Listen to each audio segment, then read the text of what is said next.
Boa noite, irmãos. Graça e paz, amém? Convido os irmãos a abrirem suas Bíblias no livro de Jeremias, capítulo 29, versículo 13.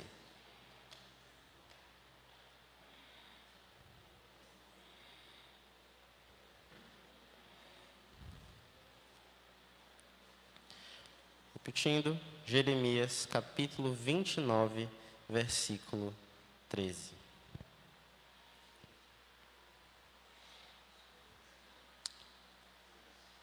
Amém?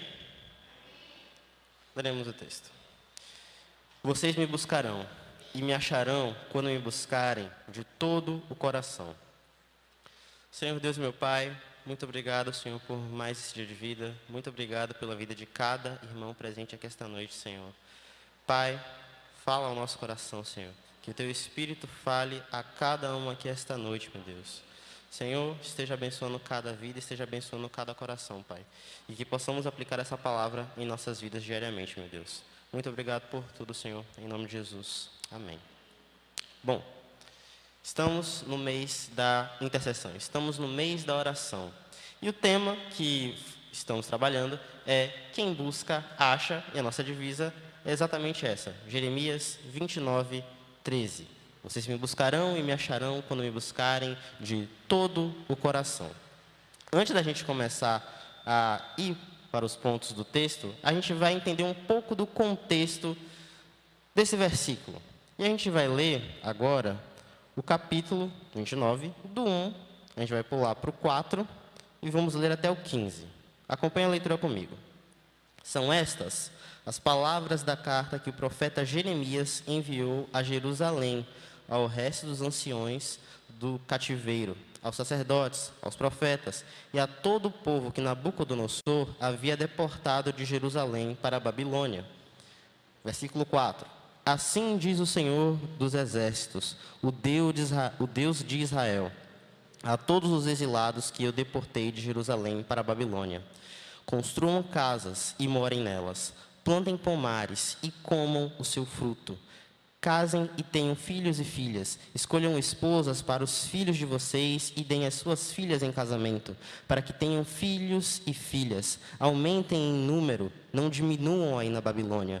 Procurem a paz da cidade, para que onde eu os deportei, e orem por ela ao Senhor, porque na sua paz vocês terão paz. Porque assim diz o Senhor dos exércitos, o Deus de Israel: não se deixem enganar pelos profetas e adivinhos que vivem no meio de vocês. Não deem ouvidos aos sonhadores que sempre sonham segundo o desejo de vocês, porque eles profetizam falsamente em meu nome. Eu não os enviei, diz o Senhor. Assim diz o Senhor: logo que se cumprirem para a Babilônia 70 anos, atentarei para vocês e cumprirei a promessa que fiz a vocês, trazendo-os de volta a este lugar. Eu é que sei os pensamentos que tenho a respeito de vocês, diz o Senhor. São pensamentos de paz e não de mal, para dar-lhes futuro e uma esperança. Então vocês me invocarão, se aproximarão de mim em oração, e eu os ouvirei. Vocês me buscarão e me acharão quando me buscarem de todo o coração. Serei achado por vocês, diz o Senhor, e farei com que mude a sorte de vocês. Eu os congregarei de todas as nações e de todos os lugares para onde os dispersei, diz o Senhor, e trarei vocês de volta ao lugar de onde os mandei. Até aqui a leitura. Bom, agora explicando o texto que a gente acabou de ler. O povo de Israel é mandado para o exílio babilônico, um exílio que vai durar ali 70 anos. E Jeremias escreve uma carta para o povo. E a gente pode dividir a carta aqui em duas partes. Primeira parte, como viver na Babilônia. Segunda parte, o que vai acontecer após o exílio babilônico. Na primeira parte, Jeremias basicamente diz para o povo viver da mesma forma que vivia. Eles vão continuar casando, eles vão continuar dando seus filhos em casamento, eles vão orar para ter paz onde eles estão morando, eles vão continuar fazendo aquilo que eles faziam antes do cativeiro. Eles vão viver da mesma forma que viviam lá na Babilônia. E a segunda parte é uma parte de promessa, a promessa do futuro. Após os 70 anos de cativeiro babilônico, eles voltariam. e eles buscariam a Deus e eles teriam o seu relacionamento com Deus restaurado. Então, o contexto do versículo que a gente vai abordar hoje à noite, ele fala a respeito dessa promessa futura que Deus está dando aos israelitas. A promessa de que eles vão ter um relacionamento pleno com Deus. A promessa de que em um momento determinado, aquela coisa terrível que estava acontecendo com eles iria acabar. E eles poderiam voltar a se relacionar com Deus. Eles poderiam voltar a ter um relacionamento íntimo, buscar, achar e buscar de todo o coração. Essa é a promessa que é feita aqui nessa carta aos israelitas. Bom, essa promessa ela é cumprida em Esdras e Neemias, como a gente pode ver no decorrer da Bíblia. Mas hoje, ela não é mais para nós tanto uma promessa. Ela pode ser enxergada como promessa se você pensar na segunda vinda de Jesus, na vinda que ele virá e levará a igreja consigo para os céus. Mas ela não é tão uma promessa, porque nós não estamos num cativeiro babilônico. E nós não estamos impedidos, no atual momento, de buscarmos a Deus, de acharmos a Deus e de buscar a Deus de todo o coração. Não há nenhum impedimento a você, agora, que faça isso com você. Bom, falando em impedimento, a gente vai tratar, o nosso primeiro ponto é esse. Impedimentos. Eu acabei de dizer que não temos impedimentos, que nós podemos cumprir essa promessa hoje. Que hoje eu posso buscar a Deus e que hoje eu posso achar a Deus. Mas, a gente sempre dá um mas. A gente sempre inventa desculpa. A gente sempre cria alguma coisa ali para a gente não fazer aquilo que é certo. E existem aqui, eu reuni aqui, 6 coisas que a gente às vezes pode dar como desculpas, ou que a gente pode fazer, às vezes nem de propósito, para não buscar a Deus. A primeira delas são as nossas preocupações. E eu vou pedir aos irmãos que abram em Mateus, no capítulo 6. Evangelho de Mateus, capítulo 6.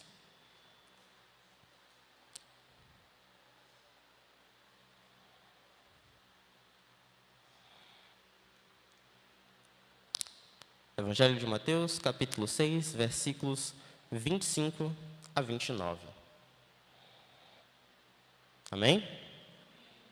O texto diz: por isso digo a vocês, não se preocupem com a sua vida, quanto ao que irão comer ou beber, ou com o corpo, quanto ao que irão vestir. Não é a vida mais do que o alimento, e não é o corpo mais do que as roupas? Observem as aves do céu, que não semeiam, não colhem, nem ajuntam em celeiros. No entanto, o Pai de vocês que está no céu as sustenta. Será que vocês não valem muito mais do que as aves? Quem de vocês, por mais que se preocupe, pode acrescentar um côvado à sua vida? E por que se preocupam com o que vão vestir? Observem como crescem os lírios do campo. Eles não trabalham nem fiam. Eu, porém, afirmo a vocês que nem Salomão, em toda a sua glória, se vestiu como qualquer um deles. Aqui, a gente tem um motivo que eu posso dizer que é legítimo. Preocupação. Todo mundo tem preocupação na vida. Se você é adolescente, você tem preocupação do colégio. Você está preocupado em passar de ano. Você está preocupado em ir para o colégio e não passar vergonha. Essa é uma preocupação que adolescente tem. Adolescente não quer passar vergonha porque adolescente faz bullying e zoa muito. Então, adolescentes não querem passar vergonha. Suas preocupações são um pouco sociais e são muito voltadas a isso. Colégio. Se você é jovem, você está preocupado com emprego, você está preocupado com faculdade, você está preocupado com o seu futuro. O que é que vai acontecer na minha vida? O que é que eu vou fazer? Como é que eu saio da casa dos meus pais? Isso existe? Como é que eu vivo a vida daqui para frente? Como é ser adulto? Ser adulto é uma das coisas mais difíceis do mundo. Se você é jovem, você tem essa preocupação. Se você é adulto, você tem preocupações ainda piores. Você se preocupa, como é que vai ser esse mês? O que é que eu vou fazer aqui com o que eu tenho e com o que vai vir para eu resolver? Tem um meme muito engraçado que coloca 3 notas de 100 e diz: guerreiros, seremos 300 contra 30 mil persas. E 30 mil persas são várias dívidas, vários boletos. A vida do adulto, às vezes, ela fica um pouco nessa linha. Como é que eu vou resolver as minhas contas? Como é que eu vou resolver a escola do meu filho? Como é que eu vou resolver o plano de saúde? Como é que eu vou resolver as compras desse mês? O que é que eu vou fazer? As preocupações, elas vêm e vão corroendo a gente e vão tirando o nosso tempo. Mas elas são preocupações. Você está se ocupando com algo que ainda não ocorreu. com algo que ainda não veio. Vejam, preocupação é algo legítimo. Todo mundo se preocupa. Todo mundo realmente pensa sobre o que vai acontecer. E não é algo errado se preocupar. É errado deixar que a preocupação tome a sua mente. É errado deixar que a preocupação tome seu tempo. É errado deixar que a preocupação tire a sua confiança em Deus. Seguindo o texto, no versículo 30, ele vai dizer o seguinte: ora, se Deus veste assim a erva do campo, que hoje existe e amanhã é lançada no forno, não fará muito mais por vocês, homens de pequena fé? Portanto, não se preocupem dizendo: que comeremos, que beberemos, ou o que nós vestiremos, porque os gentios é que procuram todas essas coisas. O Pai de vocês que está no céu sabe que vocês precisam de todas elas. Mas busquem em primeiro lugar o reino de Deus e a sua justiça, e todas estas coisas lhes serão acrescentadas. Portanto, não se preocupem com o dia de amanhã, pois o amanhã trará os seus cuidados. Basta ao dia o seu próprio mal. Jesus ele vem e nos diz: não se preocupe com o dia de amanhã. Se preocupe com o hoje. Se preocupe com o agora. Não se deixe afligir com aquilo que ainda não aconteceu. Não deixe que o seu coração fique contrito com coisas que são futuras. Não fique abalado por aquilo que vai vir, mas sim trabalhe no hoje. Se preocupe com o hoje. E o hoje é buscar o Senhor. O hoje é servir a Deus. O hoje é ir até Deus. O hoje é orar a Deus. O hoje é ler a palavra de Deus. O hoje é amar a Deus. Agora, a gente vai para a segunda coisa que pode te afastar de Deus, ou que pode te impedir de buscar a Deus: riquezas. E eu queria deixar bem claro aqui que preocupação, a gente pode às vezes confundir preocupação diferente de riqueza, porque aqui as preocupações que são apresentadas são preocupações de coisas que a gente tem que ter. Roupa, comida, bebida, a gente tem que ter. Mas riquezas são luxos, são vaidade. E a gente vai abrir em Lucas, capítulo 18, versículo 23.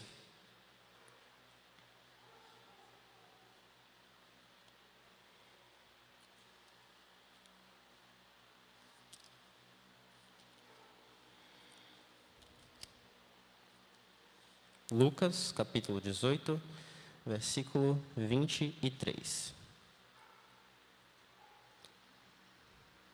Perdão, é o versículo 18 até o 23. Amém?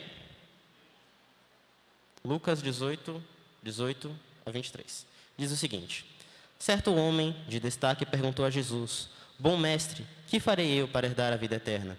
Jesus respondeu: por que você me chama de bom? Ninguém é bom a não ser um, que é Deus. Você conhece os mandamentos: não cometa adultério, não mate, não furte, não dê falso testemunho, honre o seu pai e a sua mãe.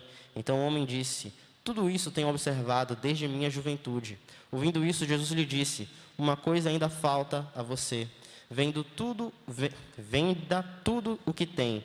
Dê o dinheiro aos pobres e você terá um tesouro nos céus. Depois venha e siga-me. Mas ouvindo ele essas palavras, ficou muito triste, porque era riquíssimo. As riquezas, elas fazem isso com o nosso coração. Elas nos prendem. Elas nos tornam escravos delas. Veja, ter dinheiro não é errado. Ser rico não é errado. Mas ser dominado pelas riquezas, ser dominado pelas suas posses, viver para ter, isso é errado. A gente vive numa geração extremamente consumista. Hoje a gente tem 300 mil formas de entretenimento, 300 mil formas de comprar pela internet. A gente vive numa geração que gasta facilmente e que quer ter, e que quer ter mais, e que quer consumir, e que continua consumindo insaciavelmente, e que se apega a tudo aquilo que tem, como seu tesouro, como sua riqueza, como aquilo que satisfaz o seu coração. Mas isso impede totalmente a busca por Deus. Isso impede totalmente que a gente avance no reino de Deus. Isso impede que nós possamos orar, isso impede que nós possamos ler a palavra, isso impede que nós possamos nos devotar mais ao Senhor. Ser apegado às riquezas é a coisa mais terrível de todas. Vamos voltar, na verdade, agora em Lucas 12.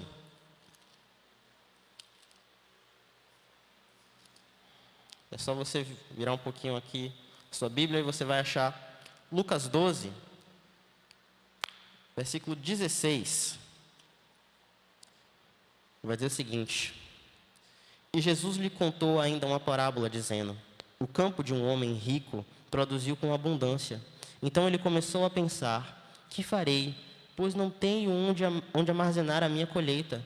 Até que disse: Já sei, destruirei os meus celeiros, construirei outros maiores, e aí armazenarei todo o meu produto e todos os meus bens. Então direi à minha alma: Você tem em depósito muitos bens para muitos anos. Descanse, coma, beba e aproveite a vida. Mas Deus lhe disse: Louco, esta noite lhe pedirão a sua alma, e o que você tem preparado, para quem será?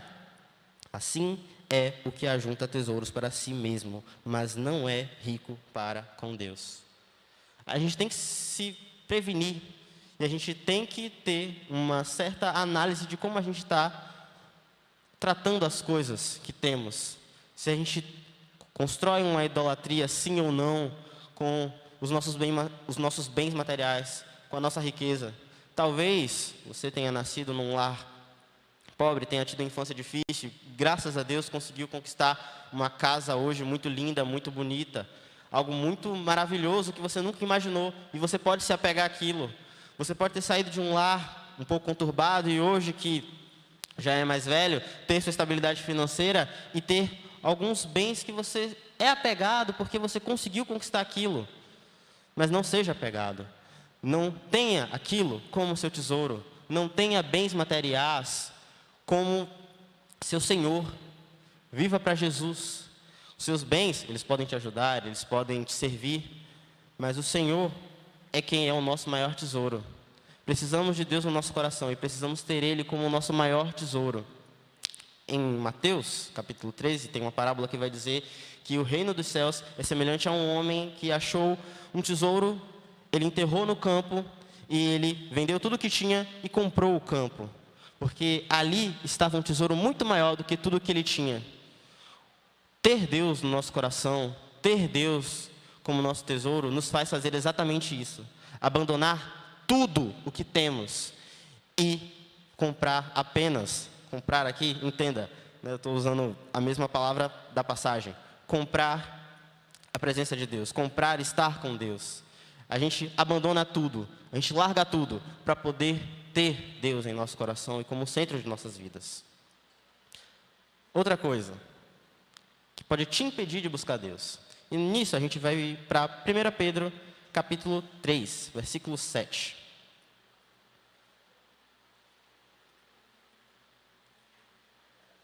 1 Pedro, capítulo 3, versículo 7. O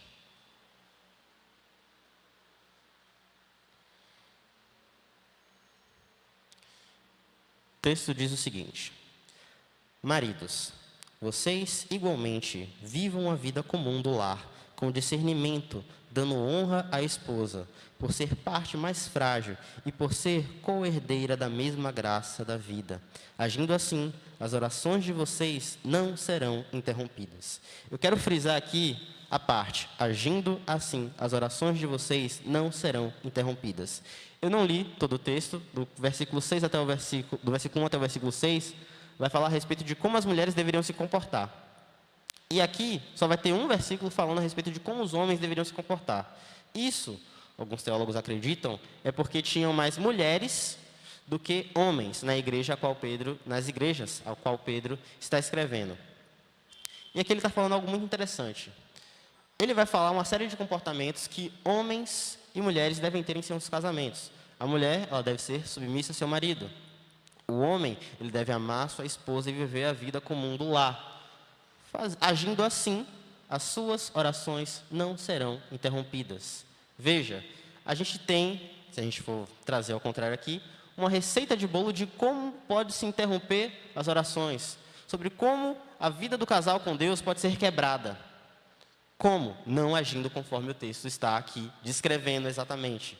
Quando a mulher não é sujeita a seu marido, quando o marido não ama a sua esposa como Cristo amou a igreja, as orações são interrompidas.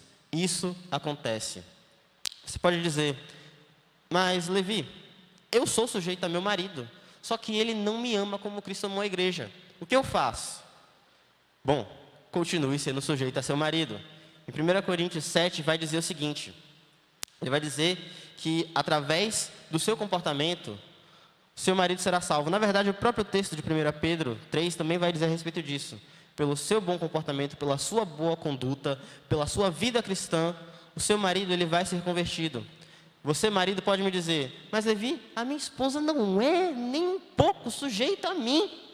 Ela não me ajuda em nada, não me auxilia em nada. E eu digo a mesma coisa. Continue amando ela da forma que Cristo amou a igreja. Continue vivendo por ela da mesma forma que Cristo viveu para a igreja. E se for preciso, morra por ela, porque Cristo morreu pela igreja. Essa é a forma que os casados devem se comportar. Um texto que eu gosto de usar é Efésios. E eu vou pedir para que os irmãos abram. Efésios capítulo 5, versículo 21 ao 28. Efésios capítulo 5, versículo 21 ao 28. Na verdade é o versículo 22. Amém? O texto diz o seguinte: esposas, que cada uma de vocês se sujeite ao seu próprio marido, como ao Senhor, porque o marido é o cabeça da esposa, como também Cristo é o cabeça da igreja, sendo ele o próprio Salvador do corpo. Como, porém, a igreja está sujeita a Cristo, assim também a esposa se sujeite em tudo ao seu próprio marido. Maridos, que cada um de vocês ame a sua esposa, como também Cristo amou a igreja, se entregou por ela, para que santificasse, tendo-a purificado por meio da lavagem de água pela palavra, para apresentar a si mesmo como igreja gloriosa, sem mancha, nem ruga, nem coisa semelhante, porém santa e sem defeito. Assim também o marido deve amar a sua esposa, como ama o próprio corpo. Quem ama a esposa, ama a si mesmo. Uma coisa interessante que a gente pode ver aqui é que é uma relação conjunta. E eu quero deixar isso aqui para os irmãos que já são casados, um dia eu vou ser, em breve. Os dois papéis, para que o casamento funcione bem e para que os irmãos casados possam buscar a Deus juntos, precisam ser executados. O marido precisa amar a esposa como Cristo amou a igreja. E isso vai gerar na esposa um coração sujeito. A esposa precisa se sujeitar ao marido, como a igreja se sujeita a Cristo. E isso vai criar no marido um coração de amor. É um papel duplo, é um papel que os dois precisam cumprir. Senão, as vossas orações serão interrompidas. E o nosso objetivo aqui hoje é que as vossas orações sejam contínuas, que ninguém pare de orar por coisa alguma. Quarto, problemas entre irmãos. E aqui eu estou falando não de irmão, filhos, estou falando de irmãos igreja, os irmãos da igreja. E aqui a gente vai para Filipenses capítulo 4, versículos 2 e 3. Filipenses, logo depois de Efésios, virar um pouco as páginas, você já encontra. Filipenses capítulo 4, versos 2 e 3. O texto diz o seguinte: peço a Evódia e peço a Sintique, que no Senhor tenham o mesmo modo de pensar. E peço também a você, fiel companheiro de julgo, que auxilie essas mulheres, pois juntas se esforçaram comigo no Evangelho, juntamente com Clemente e com os demais cooperadores meus, cujos nomes se encontram no livro da vida. A história aqui, nessa tradução, não deixa isso tão evidenciado assim. Mas, quando Paulo está pedindo para Evódia e Sintique terem o mesmo modo de pensar, é porque existia duas facções na igreja de Filipos. A facção, tá? Pelo amor de Deus, é grupinho. Hoje, para a gente, é grupinho, mas naquela época a gente chamava de facção mesmo. Existiam dois grupinhos na igreja de Filipos. O grupo de Evódia e o grupinho de Sintique. Os grupos eram conhecidos por essas mulheres que os lideravam. E elas estavam em conflito, portanto, os grupos estavam em conflito, portanto, a igreja estava em conflito.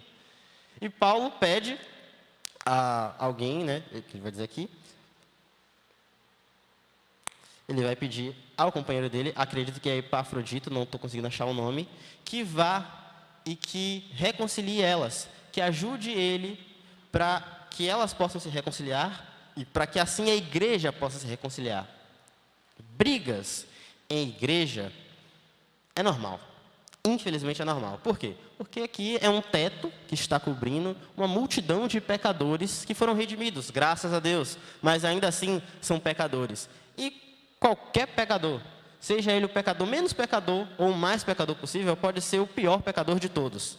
Se você vive uma vida que aparentemente, socialmente, aos olhos do mundo, é uma vida boa, é uma vida de uma pessoa amável, é uma vida de uma pessoa boa, a vida de uma pessoa muito aceita pela sociedade, se você é esse tipo de pessoa que tem um caráter, aos olhos da sociedade, ilibado, aos olhos de Deus você ainda é um pecador, muito longe da justiça dele. E você ainda pode ser uma das pessoas mais terríveis nessa terra. Portanto, igreja tem problemas. Igreja passa por conflitos. Os irmãos acabam brigando. É uma decisão que é tomada e que alguns não gostam. É uma mudança que vai ocorrer na igreja que tem problema e problemas acontecem. Problemas vêm e vão. Mas o verdadeiro crente, ele é movido a amor. O primeiro e o segundo mandamento são a respeito do amor. Amarás a teu Deus acima de todas as coisas. Amarás com todo o seu coração, com toda a tua alma, com toda a tua força. E o segundo mandamento, semelhante a este, amarás ao teu próximo como a ti mesmo. Em Gálatas 6, Paulo vai dizer que o nosso cuidado com os que são da igreja deve ser muito maior com os que são de fora. Portanto, a gente vai passar por problemas na igreja? Vamos. Vamos passar por brigas na igreja? Vamos. É normal? Infelizmente é. Mas somos irmãos. Não podemos esquecer disso. Quando formos para o céu, não vai ter a ala de tal grupo e a ala de grupo B. Não, vamos viver juntos, vamos louvar ao Senhor juntos, vamos ali estar em plena comunhão do Espírito. Não haverá nenhuma divisão no céu, e não deve haver nenhuma divisão aqui na terra. Nós vivemos o reino de Deus na terra. O reino de Deus não é um reino que só acontece no céu, ele também acontece aqui. E nós devemos viver conforme viveremos lá, aqui. Nós devemos amar os nossos irmãos, nós devemos perdoar nossos irmãos, e nós devemos ter esse olhar de perdão, de amor, de graça, de compaixão, e continuar vivendo juntos. Vou ler só um texto que eu deveria ter lido antes, que é 1 João, capítulo 3, versículos 14 a 18.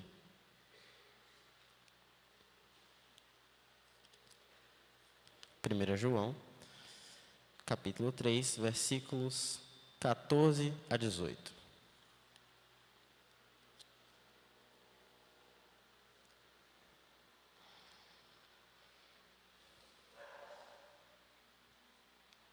O texto diz o seguinte: nós sabemos que já passamos da morte para a vida, porque amamos os irmãos. Quem não ama, permanece na morte. Todo aquele que odeia o seu irmão é assassino. E vocês sabem que todo assassino não tem vida eterna permanente em si. Nisto, conhecemos o amor, que Cristo deu a sua vida por nós, portanto também nós devemos dar a nossa vida pelos irmãos. Ora, se alguém possui recursos deste mundo e vê o seu irmão passar necessidade, mas fecha o coração para essa pessoa, como pode permanecer nele o amor de Deus? Filhinhos, não amemos de palavra, nem de boca para fora, mas de fato e de verdade. Esse deve ser o nosso amor. Um amor de fato e de verdade. É muito fácil a gente chegar e falar: não, eu amo meus irmãos, eu amo a minha igreja, eu amo a minha comunidade de fé, eu amo a minha comunidade local. Mas a gente não deve ficar só no papinho de boca. A gente deve amar de fato. A gente deve amar de verdade. E amar de verdade vai fazer você ter ações a respeito dos irmãos da sua igreja. Esse texto me lembra muito o texto de Tiago, capítulo 2, quando ele vai falar a respeito de fé e de obras, em que ele confronta dizendo: mostre-me a tua fé sem obras, e eu lhe mostrarei a minha fé através das minhas obras. A salvação não vem através das obras, mas a fé, ela frutifica em obras. E o amor é idêntico. Ele frutifica em obras ao seu irmão. O amor que você tem, o amor de Deus que transborda em você, alcança o seu irmão e muda a vida dele também. Quinto problema, e é um problema que acredito eu que alcance mais a nova geração, é o mal do século, né? Qual é o mal do século? Câncer? Não. Covid? Quase. Depressão. Depressão é dito por muitos que é o mal do século. E na Bíblia a gente tem um caso que eu não sei se eu posso dizer realmente que é depressão, mas que é um sentimento muito próximo. E agora a gente vai para Jó, capítulo 3.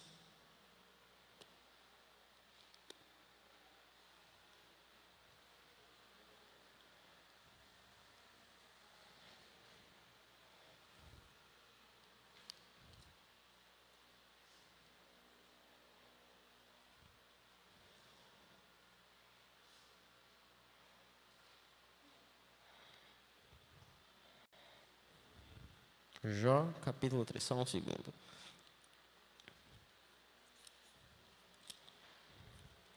Jó, capítulo 3, versículos 10 até o 19. O texto diz o seguinte: Pois não fechou as portas do ventre, pois não fechou a porta do ventre, pois não fechou as portas do ventre da minha mãe, nem escondeu dos meus olhos o sofrimento, porque não morri ao nascer, porque não expirei ao sair do ventre da minha mãe, porque houve um colo que me acolhesse e seios para que eu mamasse, porque agora eu repousaria tranquilo, dormiria, e então haveria para mim descanso, com os reis e conselheiros da terra, que construíram para si mausoléus, ou os príncipes que tinham ouro e encheram as suas casas de prata, ou como o aborto oculto, eu não existiria, como crianças que nunca viram a luz. Ali os maus cessam de perturbar, e ali repousam os cansados. Ali os presos juntamente repousam, e não ouvem a voz do capataz. Ali está o pequeno como o grande, e o servo fica livre do seu senhor. A história de Jó aqui eu acredito que todos sabem. A gente tem até música sobre Jó. E aqui é o primeiro capítulo em que não vai narrar história, e sim vai narrar diálogo entre Jó e seus amigos. E a primeira fala é de Jó. E a fala de Jó é uma fala estritamente triste. Eu não posso dizer que Jó estava com depressão, mas eu posso te dizer através desse texto que Jó não queria nascer. Que Jó amaldiçoou o dia do seu nascimento. Que Jó se pergunta por que eu não morri? Por que eu não fui como um aborto? Por que eu tive pais que cuidaram de mim? Por que as coisas aconteceram para que eu pudesse viver até esse momento? Por que eu não morri logo? Por que a minha vida não acabou? Por que eu tive que viver até esse momento? Por que eu tive que viver até agora para poder perder tudo que eu tive? Por quê? Jó, ele não quer se suicidar, mas ele não queria nem ao menos ter existido. Jó está sentindo uma dor muito profunda, uma dor muito grande. E a única coisa que ele quer é se livrar dessa dor. Ele fala aqui a respeito de morte com palavras muito bonitas, e ele fala que a morte é o descanso para todos. A morte é o descanso para os ladrões, eles param de perturbar. A morte é o descanso para os cansados. A morte, ela é o descanso, o repouso para todos, os pequenos e grandes. O servo fica livre do seu Senhor. A morte é a melhor coisa que pode me acontecer. É o que Jó está querendo dizer aqui. Jó está com uma grande tristeza. Jó está com seu coração profundamente abalado. Ele está quebrado. Ele está em pedaços. Mas Jó continua buscando a Deus. No capítulo 1 de Jó, ao final do capítulo, quando todos os servos chegam e contam todas as tragédias que aconteceram, que todos os servos morreram, que todos os rebanhos de Jó foram levados, que os filhos morreram, que toda coisa de ruim que podia acontecer com ele aconteceu, ele rasga suas vestes, se humilha e adora. Ele continua buscando a Deus. E ao decorrer do livro de Jó, a gente vai ver Jó debatendo com seus amigos. A gente vai ver tendo uma conversa muito acalorada, onde os amigos ficam acusando Jó por ele ser injusto, por ele ter cometido algum pecado, e esse pecado está em oculto, quando Deus, nos primeiros capítulos, fala com Satanás, exaltando Jó, dizendo que Jó é um servo justo, íntegro e fiel. A gente tem no decorrer do livro todo, tem uma boa parte, os amigos acusando Jó a todo momento, de todas as coisas possíveis. E agora a gente vai para Jó, capítulo 27, versículos 1 a 6. Jó diz o seguinte: Jó continuou em sua fala dizendo: tão certo como vive Deus, que me tirou o direito, o Todo-Poderoso, que amargurou a minha alma, enquanto eu puder respirar e o sopro de Deus estiver nas minhas narinas, nunca, nunca os meus lábios falarão injustiça, nem a minha língua pronunciará engano. Longe de mim que eu dê razão a vocês, até morrer, nunca abrirei mão da minha integridade, a minha justiça me apegarei e não alargarei a minha consciência, não me acusará em toda a minha vida. Jó está tendo uma discussão com seus amigos, um debate com seus amigos, se ele é um pecador ou se ele é uma pessoa justa que está sofrendo. E ele diz: eu vou manter a minha integridade, eu vou manter a minha conduta, eu não vou ter a consciência abalada, eu não vou ter a consciência me acusando. Eu estou passando por um sofrimento de dor, eu estou passando por um tempo difícil. Falei sofrimento de dor. Eu estou passando por um tempo de dor, eu estou passando por um momento difícil. Mas eu vou continuar servindo a Deus. Eu vou continuar me mantendo íntegro e reto diante dEle. Essa pode ser uma das coisas que acontece com a gente. A gente pode, às vezes, estar quebrado e cansado de algumas coisas que vêm acontecendo ao nosso redor.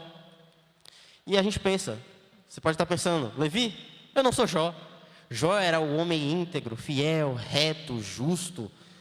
Eu não sou tão parecido com ele. Eu sou um cristão. Mas veja, Jó era o homem a quem Deus falava contra o diabo. Jó era o homem que Deus usava como argumento contra Satanás. Eu não sei se eu sou essa pessoa. Talvez você não seja. Provavelmente você não seja. Mas Deus nos deixou o exemplo de Jó para sermos como ele, para buscarmos ser cada vez mais íntegros e justos como ele. No sofrimento, na angústia, na dor. Quando a sua mente estiver em momento crítico, quando o seu coração estiver abalado, quando o sofrimento estiver te rodeando de todas as partes, você pode se manter íntegro, fiel e justo e continuar buscando a Deus, continuar amando a Deus, continuar indo até Ele. Porque você tem um exemplo na Bíblia, porque Deus está com você da mesma forma que estava com Jó. Em nenhum momento aqui a gente vê Deus dizendo alguma coisa, a gente vê no final, mas a gente não vê Deus abandonando Jó. A gente não vê Deus largando Jó de mão. No capítulo 2 vai ter uma conversa entre Deus, uma segunda conversa entre Deus e o diabo. E o diabo pede: você tirou tudo dele, toca nele, tira a saúde, vamos ver o que acontece. Deus diz: toque, mas não mate. Deus está com Jó a todo momento. E tudo que está acontecendo com Jó é porque Deus está permitindo. Mas ainda assim, Deus está com ele. A você que está no sofrimento, Deus está com você. E isso é o combustível que você precisa para continuar indo até Ele, para continuar vivendo por Ele. E por fim, por último, os motivos que podem nos fazer não buscar a Deus, que nos impedem de buscar a Deus, é o que todo mundo sofre. A doença espiritual de todos os seres humanos, desde Adão. Pecado. Pecado é uma coisa seríssima. Pecado consegue nos condenar à morte de uma maneira inacreditável. Morte eterna. Morte para sempre. A gente se afasta de Deus por um pecado. Um pecado tem o poder de fazer isso com o ser humano. Um pecado fez isso com toda a humanidade. Mas Deus enviou seu Filho. E através dele, de um bom homem, de um homem que veio para morrer e nos salvar, podemos voltar a Ele. Mas, como cristãos, nós vivemos lutas. E vivemos lutas contra o pecado. Em Romanos 7, no capítulo 24, e esse é um dos meus textos favoritos da Bíblia, Paulo, ele meio que exclama, ele meio que dá um berro, ele grita: como sou miserável, quem me libertará do corpo desta morte? O verso 25 começa: graças a Deus por nosso Senhor Jesus Cristo. O pecado, ele pode te paralisar. O pecado pode fazer com que você tenha medo de ir até Deus. Porque muitas das vezes nós imaginamos Deus como a gente, como uma personalidade nossa, só que toda soberana, sobre os céus e sobre a terra. Eu, por exemplo, diga-se de passagem, às vezes, conversando com Deus, erroneamente, eu vejo Deus um pouco sarcástico, porque eu sou um pouco sarcástico, mas eu sei que Deus não é. Mas é um pouco da imagem que eu tenho de Deus. Ele é? Não. Mas a gente acaba construindo Deus assim. Como a gente não vê, como a gente não consegue enxergar, tocar, a gente acaba se refletindo. Mas Deus não é como nós. Deus não é nem um pouco parecido com a gente. E você pode pensar, poxa, eu pequei de novo o mesmo pecado. Eu errei de novo a mesma coisa, fiz de novo aquilo. Deus vai me matar. Se eu chegar para ele, nossa, se eu ajoelhar no chão aqui, ele manda um raio, me mata, acaba comigo, me parte em dois. Esqueça a minha história, esqueça a minha vida. Deus vai sumir comigo. Ou ele simplesmente não vai ouvir a minha oração. Deus não vai estar nem aí. Eu vou estar lá, Senhor, por favor, Senhor, por favor, Senhor, por favor. Ele vai estar, poxa, eu? Você lembrou de mim quando eu estava pecando? A gente pode imaginar Deus assim. Mas Deus não é assim. Deus é um Deus amoroso, Deus é um Deus bondoso, Deus é um Deus gracioso. E um pouco mais para frente de Romanos 8, verso 1, e agora eu peço para que os irmãos abram. Romanos capítulo 8, versículo 1.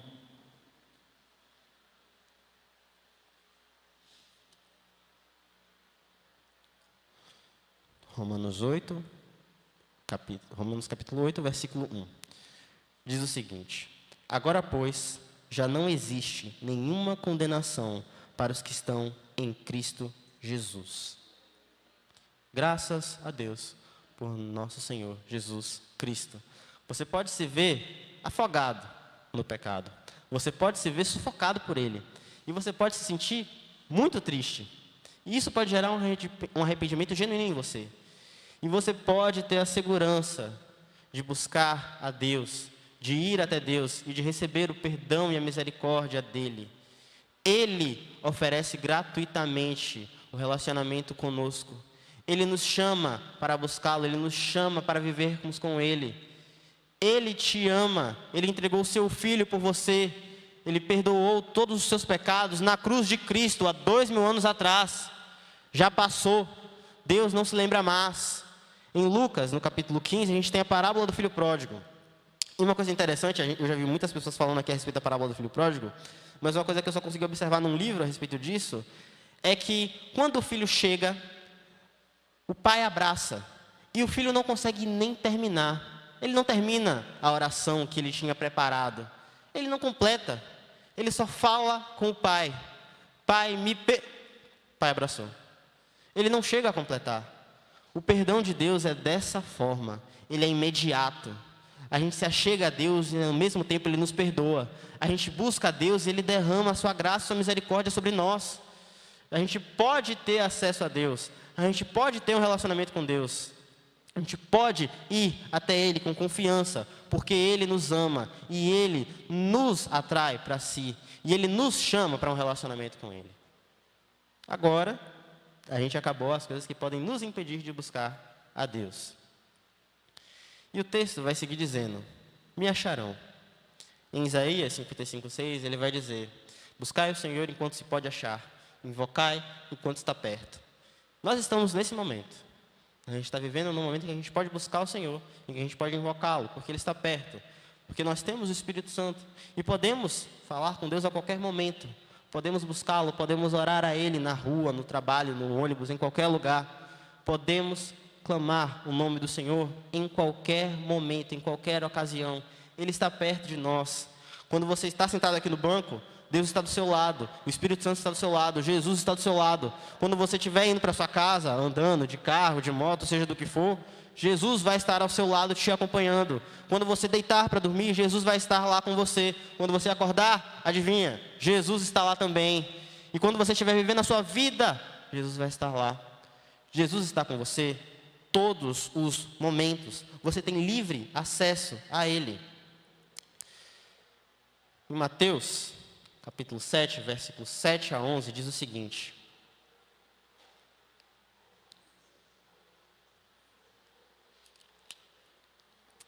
peçam e lhes será dado, busquem e acharão, batam e a porta será aberta para vocês. Pois todo aquele que pede, recebe, o que busca, encontra, e a quem bate, a porta será aberta. Ou quem de vocês, se o filho pedir pão, lhe dará uma pedra? Ou se pedir um peixe, lhe dará uma cobra? Ora, se vocês que são maus sabem dar coisas boas aos seus filhos, quanto mais o Pai de vocês, que está nos céus, dará coisas boas aos que lhe pedirem. Precisamos apenas pedir. Precisamos apenas buscar, precisamos apenas bater na porta de Deus e ela irá se abrir. Eu estou entendendo. Vou correr.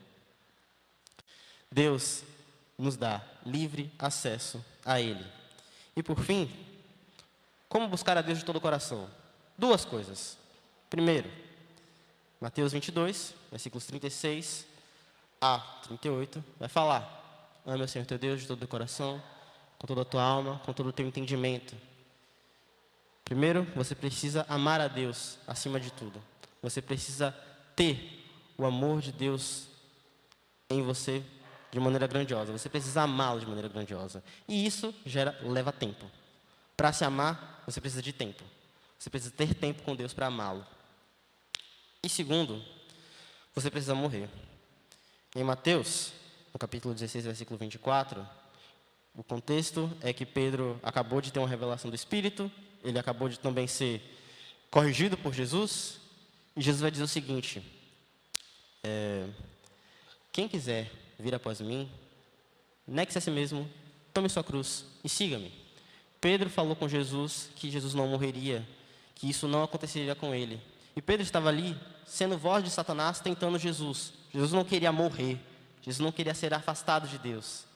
E Pedro dá a voz a Satanás quando ele fala que Jesus não iria morrer. Jesus diz: aparta-se de mim, Satanás. E ele fala: se você quer ser meu discípulo, você vai ter que negar a si mesmo. Porque eu estou negando a mim mesmo, vindo aqui e indo morrer na cruz. Se você quer ser meu discípulo, quer me seguir, quer viver como eu, você precisa negar a sua própria natureza, negar a si mesmo. Você precisa morrer. Irmãos, que nós possamos buscar a nosso Senhor, que nós possamos aplicar essa palavra em nossa vida e que nós possamos viver cada dia mais perto de Deus. Amém? Vou estar orando. Senhor Deus e meu Pai, muito obrigado, meu Deus, por mais esse dia, Senhor. Pai, que possamos aplicar essa palavra em nossas vidas, meu Deus. Que possamos estar Te buscando, Senhor, plenamente. Que possamos viver, Senhor, contigo a cada dia mais, meu Deus. Nos ajuda, Senhor, a viver contigo. Nos ajuda a buscar, Senhor. Nos ajuda a Te buscar de todo o nosso coração, Pai. Muito obrigado por tudo, Senhor. Em nome de Jesus. Amém.